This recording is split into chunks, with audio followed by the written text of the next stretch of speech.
welcome back to the Anchor of the Week, where we have the hard conversations, hear people's stories, and challenge perspectives. I'm your girl, Courtney. And I am your boy, Zach. Yes, and we're here with a very unique episode. Yes. Yeah, we are continuing our series on the human longing. And today is our episode in Weymouth. But as you can see, if you're watching this, we are not in Weymouth. We are at Think Coffee Nick in Camden Town. Shameless plug. Yes. And yeah, we had a slight complication, unfortunately. But it's turned into a positive, like we like to do. Yes. It's all about reframing. It is, yeah. We had some technical issues, and basically our videos from our time in Weymouth have been deleted. And they no longer exist. In survival, exist. So we're going to reshuffle slightly, and we're going to try something slightly new today. We plan on listening to the episodes, because we still have that with us. And make use of that, obviously. Yeah. And it'll be kind of us. It'll be a little bit more of a debrief, let's call it. After watching or listening to the audio. Yeah. So we're gonna listen. Have a little discussion. Yes, and then move on and etc. So So for you guys will just hear the interview. And nothing really will change, I guess, for you guys. I hope not. Yeah. You will be missing some stellar content. Yes. Of us on a boat as well. So okay. I'm not gonna lie, that's the one that hurts the most. Yeah, we had a really cool outro where we were on the on a paddle boat. Yeah. Maybe we'll insert the picture at the end. Yeah. I don't know. Yeah. Right here. Yeah. So we're gonna tune into our first first interview, with the coffee guy. I'm going to call him Coffee Guy. He does have a name. I think it's which we will find out in just a moment. Yeah, I think, I don't want to get it wrong. Andre or something like that. So, but we had a chat with him. And let's check it out. Let's hear it.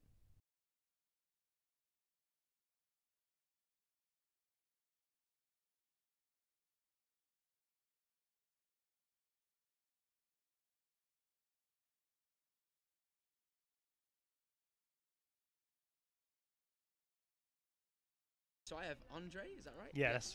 Thank you for joining us, mate. You're welcome. Really appreciate that. Obviously, we're looking into human longing.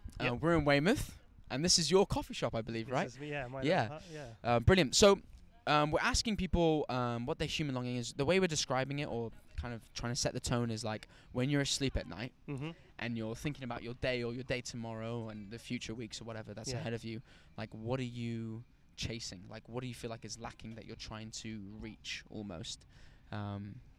Big question. But what do you think? What's yours? Be honest, my personal thing would be for longing would be I used to be a performer, so every single day my thing would be, as long as I can make someone else happy and someone else smile, that would make me better as a better person. So I believe as human beings we become quite selfish in a ways and sort of thing like this. So I think just helping others out, just making people laugh, people smile and stuff like this. And what I'm longing for is that self-respect, and that's, if you do that to someone else, someone do it to you, and then it's that harmony of that joy of the dopamines and stuff like this you create from it. Right. But so focus on other people, which I love. Mine. Yeah, like we all go through dark times and all like you all hate yourself and stuff like this and etc. But as long as you make other people happy and make them smile, and then you can forget the demons you have inside you. Can you? Right. Yeah. So my attitude with longing would be I don't know, whatever makes you smile, whatever makes you happy, whatever makes you laugh, whatever. Like, just dance if you want to dance. Just make it crack a joke. Why would we be so serious all the time and all this sort of things? Yeah. Where do you think that comes from? That fact, like that selfish look? Because I do completely agree that our eyes are on ourselves so often. Where does that come from? I think it's deep down we're all too self-conscious about acceptance, and we're all worried what other people think, and we just, at the end of the day, we all just want to be loved. Even though like you might be a hermit away in a cave, but you got self-love. So it's that scenario of, like I said, acceptance. You just, you want to feel accepted. And appreciated or whatever. And you're worried about not fitting the mold and being an outcast and being an outsider and not. And if you do that, you're worried about the consequences that will happen. Right. But if you just take a step back and look at the bigger picture and then just do your bit to make someone's day brighter. Yeah. That would help, wouldn't it? Yeah. And I think when I met you earlier this morning, at like whatever time it was, like 8, 10 past 8 early doors, Did you mention you travelled a little bit? Is that right? Yeah, so as a performer, I used to be a professional dancer. Okay. And I travelled all over. Right. And I used to be like in aerial companies, so like acrobats and stuff like this. And I've been all over the world, and I came back to my roots because I'm a country boy from heart. Right. And I love it here. It's just so beautiful. And I'd done the cities and the whole chaotic of the rat race and all this sort of thing, and I did not fit in there. Right. The whole stress that everyone's just driven to one thing, and it just no one's smiling at each other, no one's saying hello. That's not me, mate. That's not not the way I go for it. And so that was my question, was like, have you found that, like, that big question of like the human longing and what people are chasing, is that different for different areas, do you think? Or does it matter what's around you? I think it's what you personally, some people drive for money. Some people like, to me, I like for the job. I go for, like, when I choose a job, I don't go for the job for the money. I go for the job for if it's going to make me happy. Right. And I feel like that's such a sad thing these days, that people are driven by money, and it's just, by the end of the day, it's a piece of paper or a made-up number in cyberspace that we're not going to ever use. Yeah. But you get items of it, and they think that will create happiness, but with that, it causes more work. Right. So my attitude is, if you're working, when you're working, you're at work 80% of the time, more time you're at home. So why not work at something you enjoy? Right, yeah. Why, like, for example, this is my hut. I treat it like my living room. You come in, you say hello, have a gold chin wag, and, you know, and why can't I be join, like, me and my staff? We come like a little family, like a unit. I care about them, like they care about me, and that's what it should be. Yeah. And with dancing, one of the last questions, like, did you find, because that big whole thing of like being accepted, I feel like that feeds even more into that that like whole thing of like, oh, I need to be accepted, so the things you do in your day or life is all building to that, right? So when you're a dancer, you have, the horrible thing is you have to be the best. You got to be you go to audition, you're like friendly, blah blah, but you deep down you know you have to be better than everyone in the room to get accepted. There is some categories you might not get the job because they're looking for, you know, certain race, certain colour, everything like this. So, but you're driven, and you have to, at the end of the day, work for these people. So the whole being nice to one another, and there's nothing worse than working with someone you can't get along with. It's nothing worse than that. And it just becomes this clash, and then beyond it, if you just get on, even if you might disagree, just go, okay, can we do it your way for a bit, do it my way. And do you think, like, what is, you know, for someone who's in that situation, I feel like it's really hard to get out of it, right? It's really hard to get out of a place of like you're constantly just chasing after that acceptance, or, you know, whatever it is for someone. How did you come to realize then, oh, this is actually not what my life should be about, right? And so you went back to your roots. You mentioned I went back to roots because mine was personal reasons, because family issues. I'm like, I would love to perform. Christ, I perform. However, I teach dance, so I teach it, and because I train all my life doing it, so it's in my soul, and you have to. I pass the knowledge on, and it's driven in me, and I'm like an artist. I have to show my talent somehow. But and I accept it. Like, I accept I'm not gonna be able to do it anymore. There's a certain age limit. But as long as I keep on being on down, you know, it's funny. Brilliant. Andre, thank you so much, mate. Really appreciate your time. Nice one. Thank you. Cheers.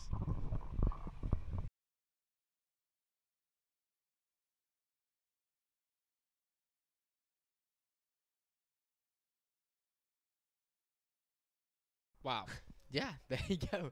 Andre, you were right. Yes, I got it right, I feel like we should give a little bit of context as well. Because you talk about, we saw you at 8 a.m. Yeah, for sure. This was filmed on my birthday, folks. It was. And all I wanted for my birthday was coffee with my friends at 8 a.m.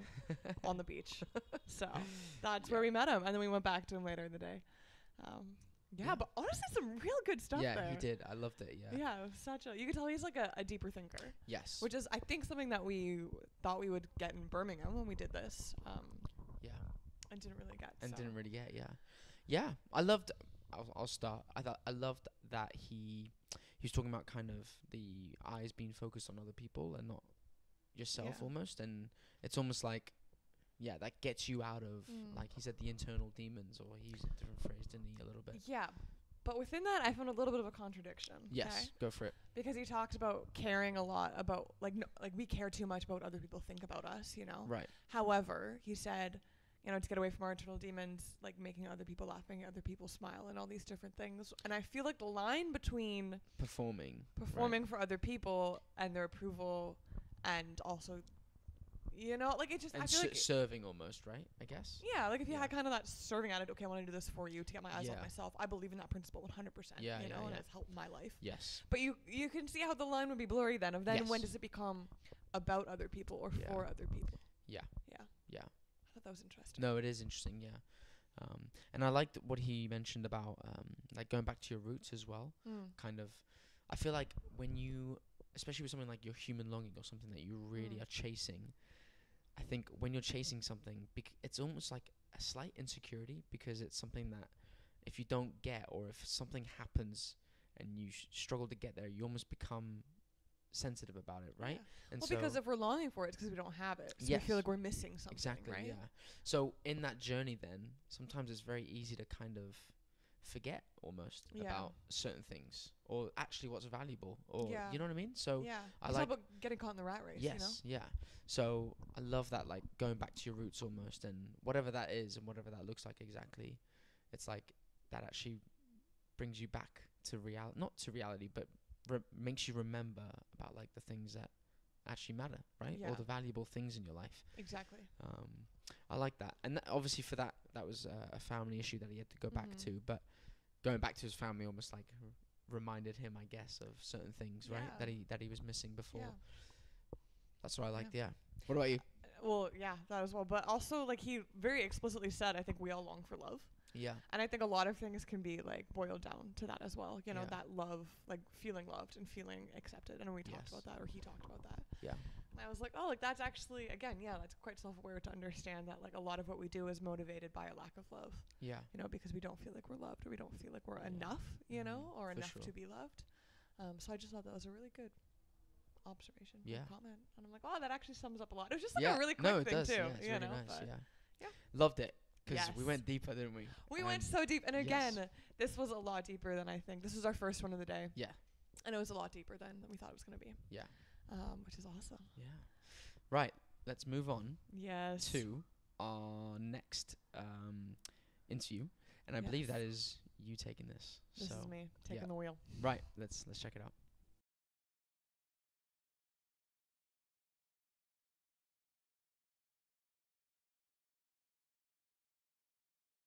So I'm here with Rowan Evans now. How are you guys doing? Yeah, good, thank you.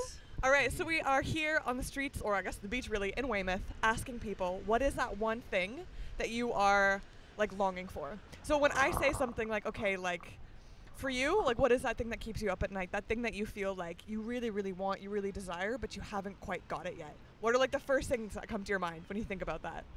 Being a professional clarinetist. Oh, there you go. Yeah.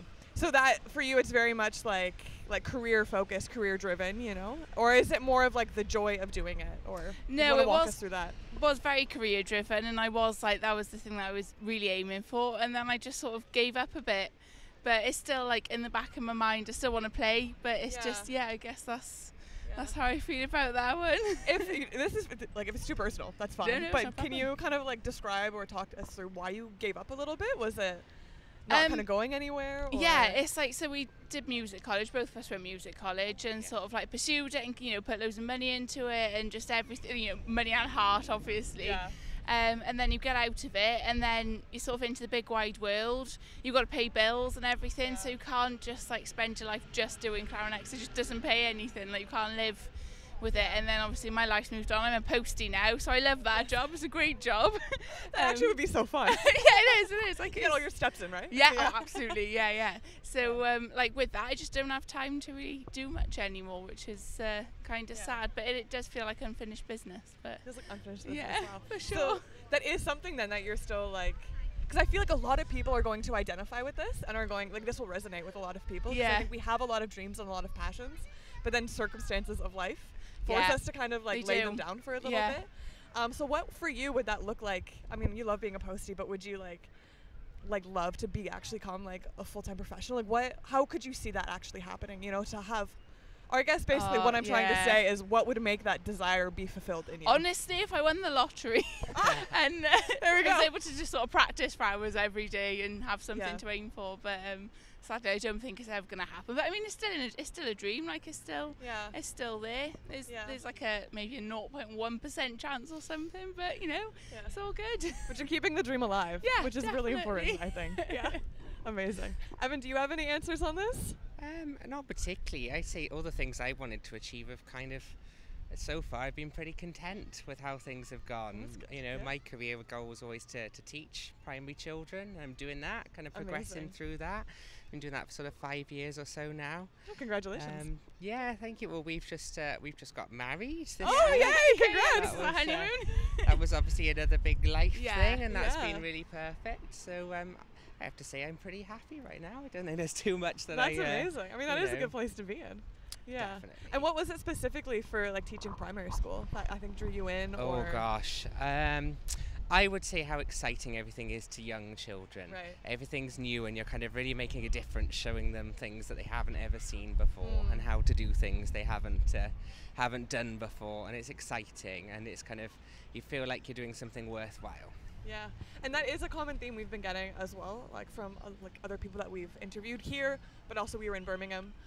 But yeah, like how can we like make someone's life like better in that sense? And I'm actually really excited. I never even thought about the fact that like you're teaching these kids something for like the first time and getting to show them like it's a big job and there's a lot of pressures with it, but at least you get that kind of feeling of having done something worthwhile as well. So it makes it worth it. No, that's amazing. Well, thank you so much, you guys. This has been awesome. Thank Enjoy the sun. It's finally sunny here. But shouldn't it? Exactly. All right, thank you so much. No, thank you. Awesome. Thank you so much. That was great. Yeah. Yes. Posty. First of all, obviously. Yes. Super obvious that she's involved in that. I want her to deliver my mail to me every single day. Yeah, she's great. Yeah. What a laugh. Yeah. But it was interesting. Okay, I must say that this is one that I like continued to think about for a while. Yeah. And I think it's because I didn't quite grasp it. Like I couldn't quite wrap my head around this because I think it's so different than for me. Right. But essentially, she was saying that like she knew that her dream of becoming a clarinet player like was probably never going to happen, like a 1% chance. Yeah. But that 1% was like enough for her to hold out hope. Right. I was like, how? It's not that she's dissatisfied with life right now. She loves her job, even he loves his job, which was also really awesome. But like, it's like she has this longing and she knows it's probably not going to happen unless she literally wins the lottery. Yeah. But like that 1% is enough for her to like not give up on it completely. Yeah. Yeah. And in one sense, I'm like, that is so cool. On the other sense, I'm like, but is that realistic? Right. Like, I don't exactly know how I feel about that. And I think that's why I've been thinking about it for so long. Right. So. Do you feel like not you specifically, here we go, not trying to call you out for anything, but like, because you struggled with it, do you think it's something that, like, that 1%, if you had that, you would just give up on it and you'd move on to whatever's next? I think so. I mean, but I guess if you really, really love something, but part of me, like, I don't think she gave off this vibe herself. Yeah. But it's almost like, I don't know, the middle-aged man that was like a football star in high school, you know what I mean? And he's like still holding out hope that like, you know what I mean? It's like, well, that's kind of like dead and gone, but it's still kind of, I don't want to say living in the glory days, because I don't feel like that's what she's doing at all. No. But it just makes me think of that, it's like, well, are you still longing for something that's never going to happen? Like, is that longing pushing you forward or drawing you backwards? But then on the flip side, it's like, do we give up on things too easily? Also true. Yeah. Also true. Because I think that's my thing is like, not that I give up on things too easily, but I need to see the vision, right? I need to understand that to really keep going and pushing for it or holding on to that hope. Like going through hard circumstances, that's fine. As long as I know this is for something. Yeah. But when I don't see what it's for, it's really hard to hold on to that, right? Yeah. And push through the tough times or whatever that is, that waiting period. So fair play to her, because I for sure would just be like, okay, this is just something that I can't hope for anymore. And I'd move on to whatever's next. To something else. Yeah. But I think the key is she identified it as her passion. Mm-hmm. And she like explicitly said, like, my passion does not pay the bills, so I had to give it up to do something to essentially survive. Yeah. Right. And she found, again, a good way to do that. Like, she's not hating her life. But, like, do we give up on our passions, Or, like, is society structured so we have to give up on our passions? Yeah. Like, I don't know. Like, what is that kind of that balance? She also mentioned that, like, now with her job or just life in general, she couldn't play as much, right? And she couldn't do it as much. So part of me was like, oh, then like on the flip side of everything, I'm like, oh, don't give up. Yeah, don't let like these things like take your passions away. Yeah. It's tough because you got to think of like priorities, what you need in life, and even in different seasons, like what it requires from you. So sometimes you do have to give things up for a certain time or whatever. But at the same time, it's like, don't let those things also take away what makes you happy. But like, what brings you that joy, right? The passions in life or whatever. Don't let work and work's priorities and life's priorities and whatever take those things away from you, because they're there for a reason, I believe. But it also goes back to circumstances, right? She said that, well, the circumstances of needing to, make money and to survive, pay bills, change things. But if her circumstances change drastically, right? She won the lottery, then she'd be able to like fulfill that longing that she has. Yeah. So that's also just interesting to think about, is like what, like, our circumstances act as limits, limitations for these longings. Yes. Should they? I don't know. Because you don't want to escape a reality, right? Yeah. But at the same time, you also, circumstances aren't. Limits were made to be pushed. Yes. Sometimes. But also like reality in itself, or circumstances, that it is reality, but also it's something that changes, right? Yeah. So. Or I think sometimes we like say, okay, this is the way it is. This is society, Mm-hmm. This is what we have to do to get by. But maybe it's not. But we've just been told. Yeah. Or we're brought up in these structures. Here we go down the rabbit hole. Yeah. The systems that we're born into that say it has to be like this, or you don't make money being an artist. You don't make money doing your passions. You have to get a real job, like a real person, like a big kid, Yeah. Oh. Man, it's so interesting. It's so interesting. Yeah. But then you have the other side, her husband, newlyweds, again, congrats. Yeah, congrats. Who like loves his job and finds so much purpose in his job, which was also really cool. Yeah. I don't know. I feel like there's more to say on that, but something to think about a little bit. Yeah. Like, not escaping reality, but also making sure like circumstances aren't just what is the reality. It's something that can change, I feel like, and it's something that constantly changes, right? Yeah. So basing everything off of the circumstance, that doesn't seem sustainable, or it doesn't seem like healthy. It's kind of like you're basing it off of something that is not constant, right? Yeah. So don't move. Don't do that. Yeah. So don't. Essentially. Yeah, but it's also facing those circumstances. Yeah. Because sometimes it does mean you have to give up something, but it doesn't mean forever. Maybe that's a good way to put it. Yeah. Yeah. Wow. I'm still going to think about this one. I'm not going to lie. So Interesting, yeah. Anyway, that was a great chat. It was a great chat. Thank you, yep. Our third one. We have one final interview from the beach of Weymouth. The musician. This guy's an absolute legend. Big shout out. Let's check it out.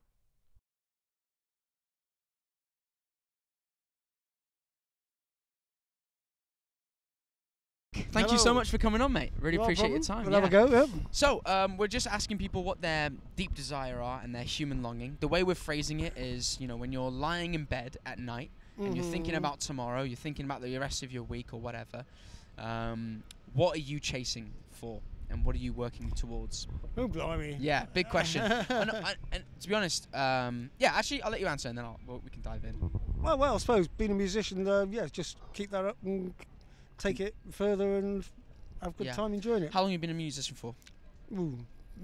About 40 years. Okay, cool. So is that always something you've wanted to do for your entire life? Oh, yes. Okay. Yes. So you've had that, because what I was wanting to ask was, has that longing changed almost as the years, as you've gotten older and maybe life experience, and I don't know what you've done in your music career as such, but have those things changed or progressed onto something slightly different, or has that stayed constant throughout your life? It's stayed fairly constant, although there's always new things to try out and different genres to try. Okay. So it's always good fun. Expanding that. It's taken me to places I've never gone without it. Right. Okay. Cool. And is it were those places that you were chasing, or were you more chasing just bettering the music, so to speak? Do you know what I mean? Like in pursuing the music, it's opened up new opportunities for you. It did open up new opportunities, but they just sort of happened.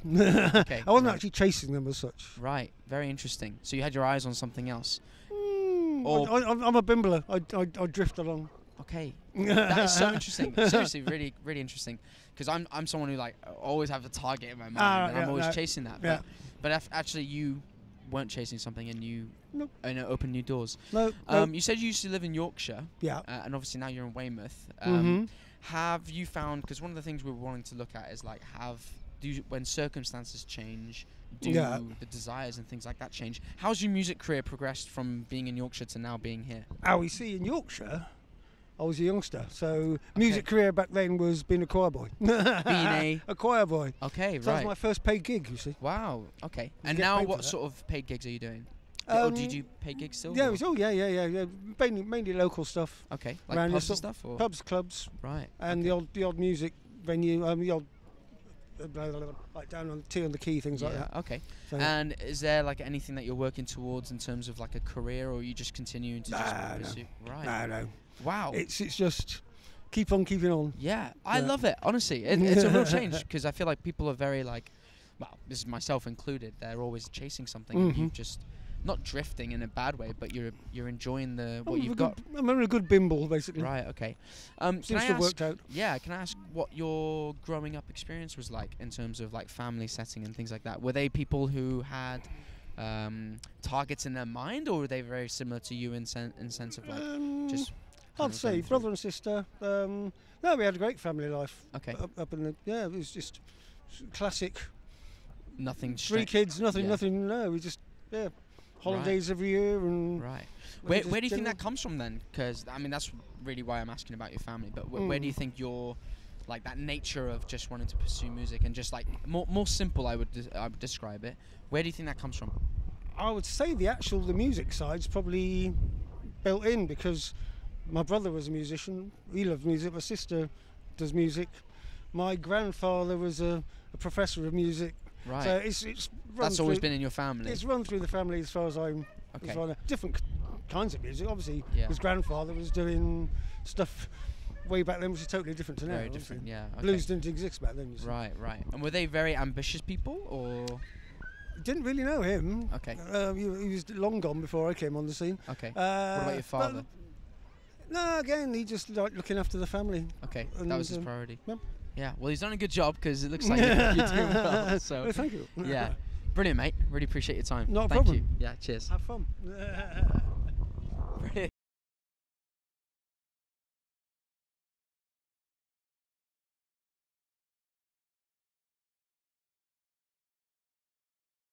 A guy. What a guy. Nick, what a legend. Seriously, I love chatting to this guy. Yeah. Yeah. He had a very different point of view. Super different. Yeah. Go on, you go.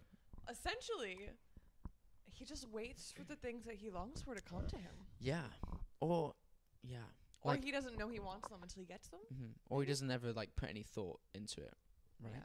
Like he longs for it, but that's just it is what it is. It's just a passion. And if it happens, it happens. Yeah. Kind of thing.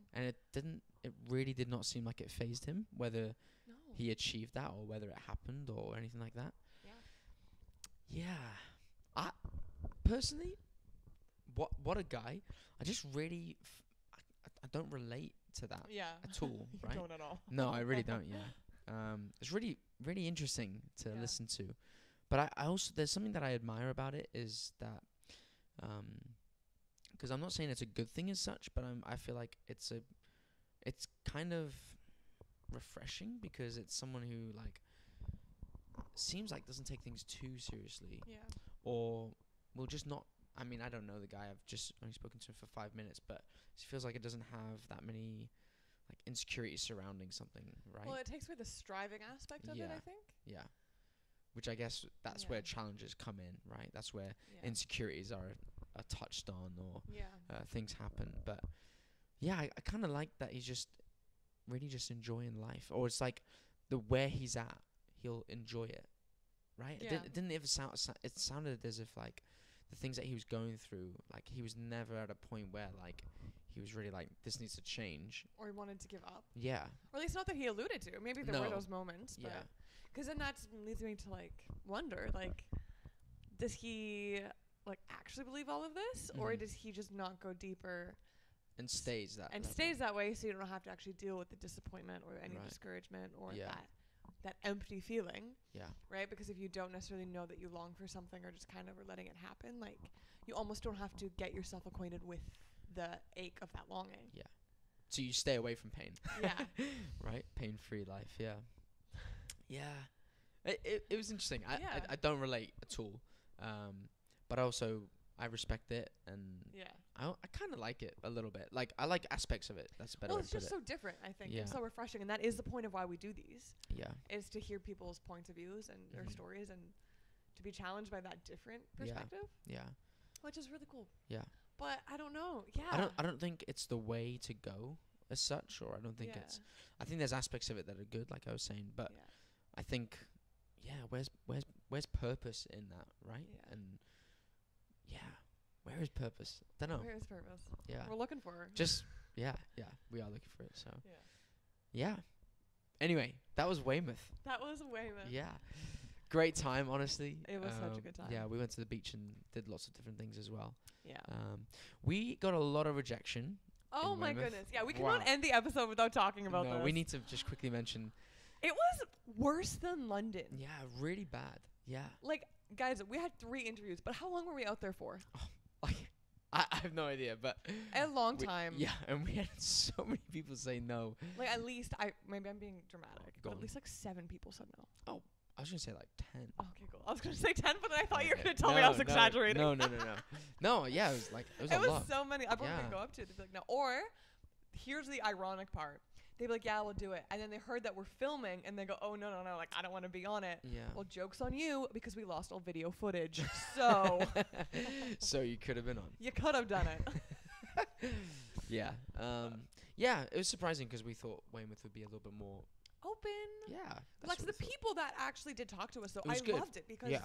I did feel like they were a bit more, I guess, deep Chatty. than, Yeah. than Birmingham, than what we Yes, yes. encountered there. Yeah. But yeah, I definitely thought people would be more laid back. Yeah. Or like, yeah, down for a chat. But Yeah. it just took us a little bit to find those people. Yes. But then once we did, it was great. Yeah. Anyway, so yeah, hope you guys enjoyed that episode. Yes. Yes, we are in London We're back home, baby. for the next one. Yep. Looking forward to that one. Yeah, should be good. Yes. And until then, Zach, I'm going to ask you this time. Cool. Yeah. Go for it. Yeah. Right? Yep. Where can they find us? Yep. We are all over YouTube, all podcast platforms, TikTok, and There's one more. Instagram. There it is. Come on. He's Don't getting know there, guys. Why He's I getting get that there. wrong so much. Yeah.